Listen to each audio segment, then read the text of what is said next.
Votre nouvelle agence Riverain Tour intercontinentale parisienne est arrivée. Nous vous proposons des offres exclusives vers les Antilles avec 2 bagages de 23 kg et des facilités de paiement en 3 ou 4 fois. Nous organisons des séjours complets comprenant les vols, l'hôtel ou l'hébergement chez l'habitant, des croisières, des circuits ainsi que des locations de voitures avec ou sans chauffeur. Pour tout renseignement, contactez l'agence Riverain Tour Intercontinental au 16 rue Lamblardy, Paris 12e, métro Doménil. Téléphone jusqu'à 22h au 09 78 80 13 39. Et actuellement, l'agence Riverain Tour Intercontinental vous propose des séjours pour le Carnaval des Antilles, Guadeloupe, Martinique et Marie-Galante. Guadeloupe, actualité. Le conflit EDF-PEI se poursuit et les délestages impactent en plus des commerçants et des particuliers le réseau mobile. Plusieurs Guadeloupéens ont ainsi dénoncé des irrégularités sur la perte de signal et les connexions Internet un peu partout sur notre territoire.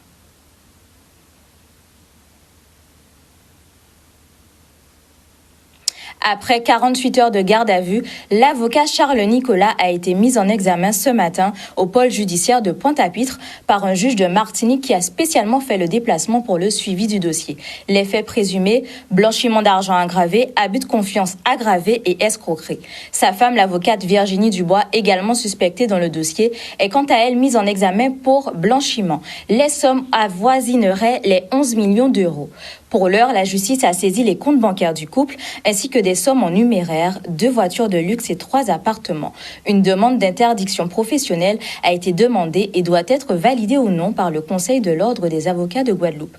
À noter que dans ce dossier, en plus du couple, 4 autres personnes ont été entendues. Les investigations se poursuivent.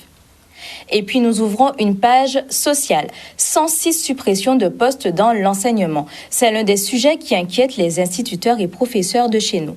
En plus des autres difficultés du quotidien, suite à l'appel des syndicats enseignants, les 2 collectivités de l'île, région et département ont rencontré ce matin les syndicalistes à l'espace régional du Rézé. Un reportage de Michel Depape.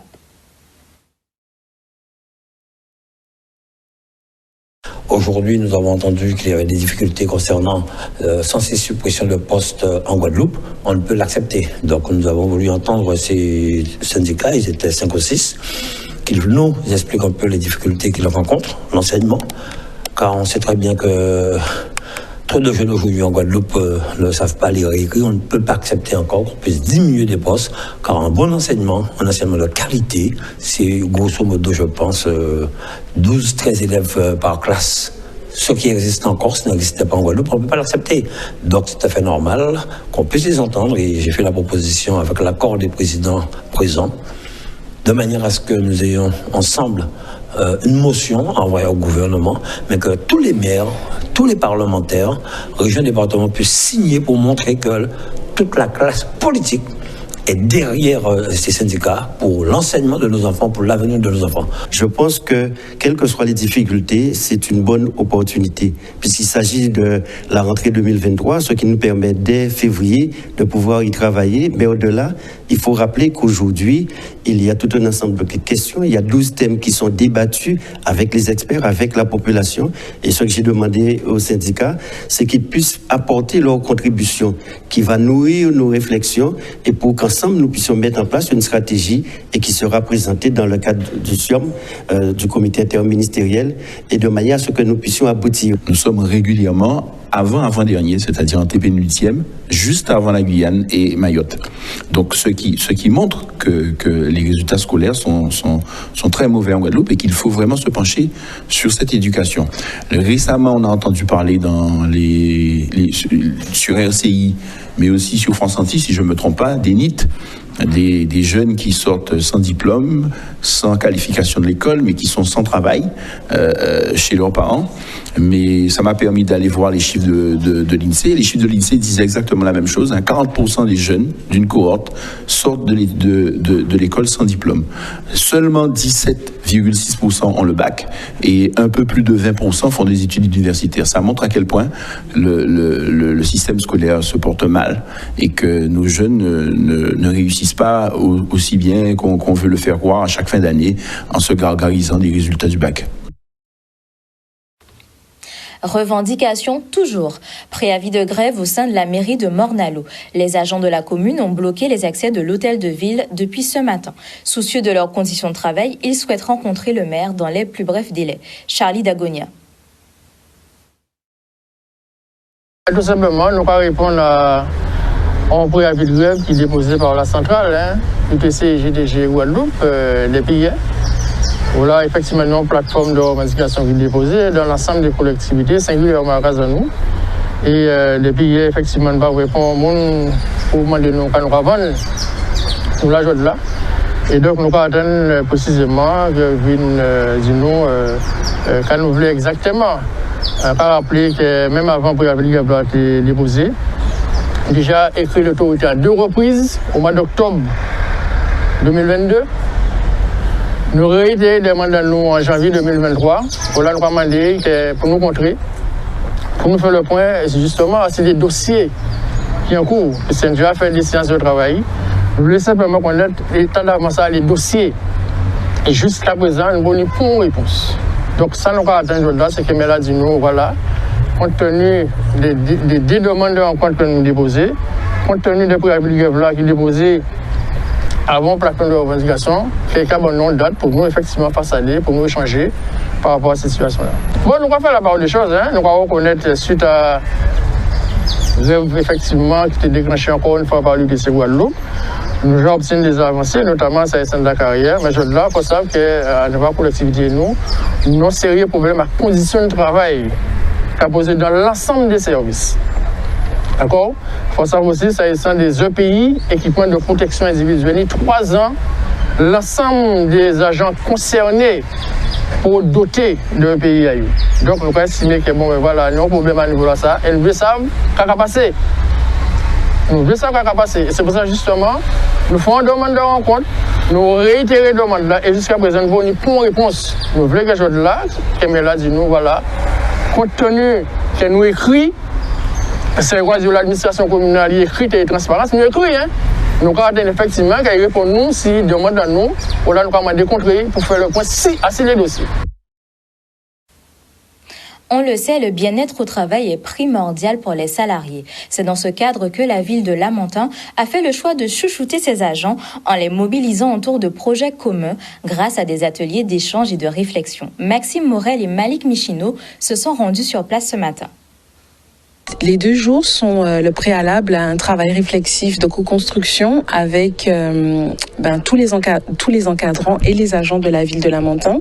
Donc en fait, Lamentin, on a décidé en fait d'innover un peu sur la manière de faire pour miser sur l'intelligence collective et qu'on puisse plus avoir des organisations uniquement pyramidales, mais des organisations où en fait on construit avec les élus, les agents, les encadrants, notre feuille de route, notre manière de faire et de travailler, de vivre au travail en fait. L'importance de ce genre d'atelier dans un premier temps, c'est vraiment de faire participer chacun, de mettre en place un travail collaboratif et que chacun puisse se sentir utile et important pour les décisions qui seront prises par la suite.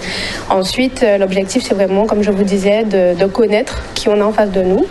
Là, on a un échantillon d'agents, mais l'idée, c'est vraiment, à travers cet échantillon, de savoir qui compose cette collectivité-là, quelles sont leurs attentes pour la collectivité et s'il y a des réajustements à faire, comment les faire en tant que manager après pour que tout le monde se sente bien, investi de ses missions et remettre un travail de qualité pour la population que nous avons à servir. Ce sont des ateliers enrichissants qui nous permettent de donner nos connaissances, mais aussi d'apprendre avec les autres collègues. Et c'est pour cette raison que j'ai décidé de participer dans ces ateliers.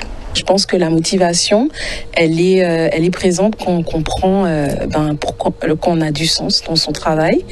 Et pour pouvoir avoir du sens, pour pouvoir mieux travailler ensemble, c'est bien d'adresser les questions qui fâchent, d'aller comprendre quelles sont les causes des dysfonctionnements dans notre fonctionnement.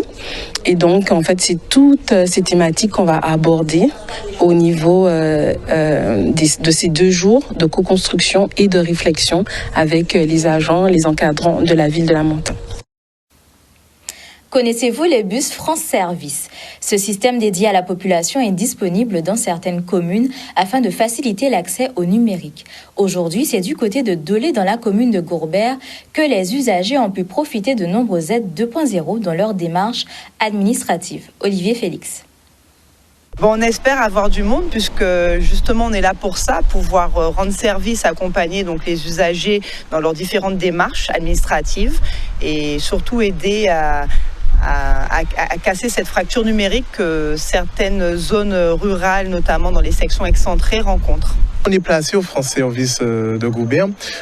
Ça permet pas à tout le monde de venir nous rejoindre. Donc l'idéal, c'est vraiment d'aller vers les endroits qui sont vraiment défavorisés et qui n'ont pas trop l'accès à notre France Service pour leur apporter nos fonctions, on va dire, et nos compétences pour leur permettre d'avoir accès au numérique. L'idée, c'est vraiment de favoriser tout le monde dans la commune. Jusque-là, on n'a eu que des retours positifs. Ils sont très enthousiastes justement à cette démarche et nous demandent déjà quand est-ce que nous serons de nouveau sur le terrain avec un suivi de leur dossier ou d'autres questions pour vraiment étoffer leur dossier. C'est vraiment... Ils le reçoivent vraiment de manière très favorable. Pour cette première fois, on est allé justement dans les secteurs concernés pour faire la distribution des flyers. Nous avons essayé de faire passer le mot le plus possible en bouche à oreille, mais aussi via nos différents canaux de distribution. On a aussi les réseaux sociaux qu'on utilise pas mal, mais pour cette première fois, on essaie d'utiliser tous les moyens qui étaient à notre disposition. Je ne vais pas vous cacher qu'actuellement, on renseigne beaucoup sur les retraites, mais dans le cadre de la nouvelle réforme des retraites qui va être soit accordée ou pas, on ne le sait pas encore, les gens sont très inquiets, donc ils veulent avoir un suivi carrière, donc ils se rapprochent de nous afin qu'on puisse les orienter, les conseiller et également leur expliquer un petit peu cette démarche retraite via le site Assistance Retraite. Il y a aussi beaucoup de démarches pour la sécurité sociale et les impôts notamment. Le nombre de démarches augmente, on va dire, de jour en jour. Et même malgré le fait que tout le monde possède du matériel numérique chez eux, ils ne sont pas forcément tous au courant de comment s'y prendre et de comment l'utiliser pour effectuer leurs démarches en ligne. Pour le moment, on a beaucoup de personnes âgées, mais la jeunesse commence de plus en plus à s'intéresser à leur vie administrative. Donc maintenant, là, de temps en temps, on a quelques jeunes qui viennent et pour découvrir comment se passent certaines démarches. On en a eu notamment pour mettre en place leurs droits sécurité sociale, donc pour faire la création de leur compte Amélie. Beaucoup de jeunes qui rentrent dans la vie adulte et qui souhaitent disposer de leurs propres moyens administratifs personnels comme leur complémentaire santé et éventuellement aussi pour d'autres organismes. Et puis nous terminons cette édition en beauté avec le Carnaval des enfants dans la commune de Goyave. Cet après-midi, le défilé organisé par l'ALSH Cap Insertion a fait beaucoup d'heureux. Les images de Michel Depape. Bien, alors on est sous le Carnaval des enfants de la LSH, de l'association Cap Insertion, et nous permettre de découvrir quelque chose de formidable, que les enfants puissent s'amuser cet après-midi à Goyave, ce mercredi après-midi, et ils ont bien préparé, les enfants sont bien déguisés, les parents sont là, et je crois que l'esprit Vaval continue à Goyave après notre défilé de janvier. On continue, que les enfants s'amusent, et on a mis en place tous les moyens de sécurité autour de la manifestation pour que ça se passe très bien. Donc moi, je suis très heureux, je félicite l'association, l'ensemble des collaborateurs, et puis je félicite aussi les parents qui ont joué le jeu et qui sont présents sur ce défilé pour encadrer les enfants. Vive le Carnaval 2023 en Guadeloupe.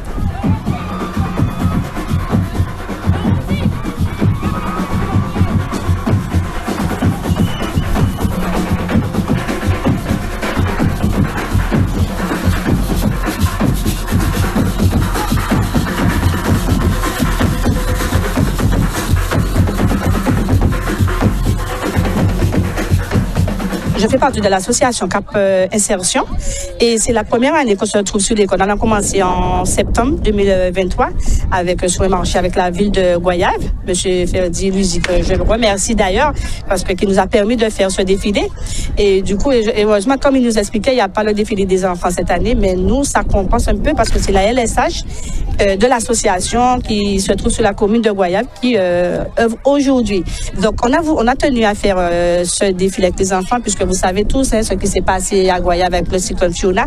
Donc, on a voulu mettre un petit peu de gaieté dans leur cœur et pour oublier ce moment qui était pas facile pour eux et voilà.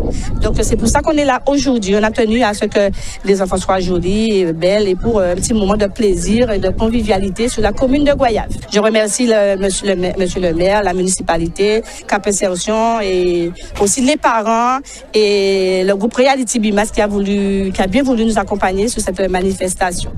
Outremernews.fr, le site de l'actualité Outre-mer, 24 heures sur 24 et 7 jours sur 7. Retrouvez la chaîne Outremer News sur YouTube.